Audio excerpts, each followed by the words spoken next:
Guys, আজকে আমি যাচ্ছি হুগলি জেলায় একটি বিয়ে বাড়িতে। তো চলুন দেখাই আমার আজকের জার্নি।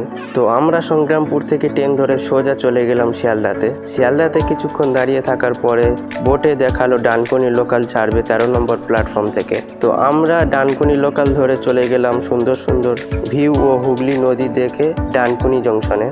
ওখানে গিয়ে দেখি হুগলির জন্য ট্রেন আসবে হাওড়া থেকে এখনো 50 মিনিট পরে। সেজন্য আমরা বসে বসে ট্রেন দেখতে দেখতে হাঁটাহাঁটি করে সময় পার করলাম।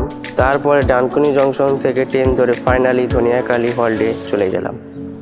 ওখান থেকে টোটো ধরে 10-15 মিনিটের রাস্তা অতিক্রম করে ফাইনালি চলে গেলাম আমার মায়ের মামা বাড়ি। ওখানে যেতে যেতে আমাদের প্রায় বিকাল হয়ে গিয়েছিল, তাই অল্প করে ভাত খেয়েই বার হয়ে গেলাম ঘোরার জন্য একটা মামার সঙ্গে। গাইস দেখো, এখানকার মাঠগুলো তবে প্রচুর বড় বড়, আর এখন তিল চাষ কাটা হয়ে গেছে।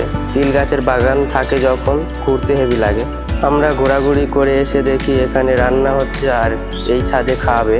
তার কিছুক্ষণ পরে নাস্তা খাওয়ানো শুরু করে দিল। তো আমার ভাই খাওয়া শুরু করে দিল, তো আমিও খেয়ে নিই। ফিরে দেখা হবে এর পরবর্তী ভাগে। ততক্ষণ আপনারা ভালো থাকবেন, আর হ্যাঁ, অবশ্যই চ্যানেলটি সাবস্ক্রাইব করে নেবেন।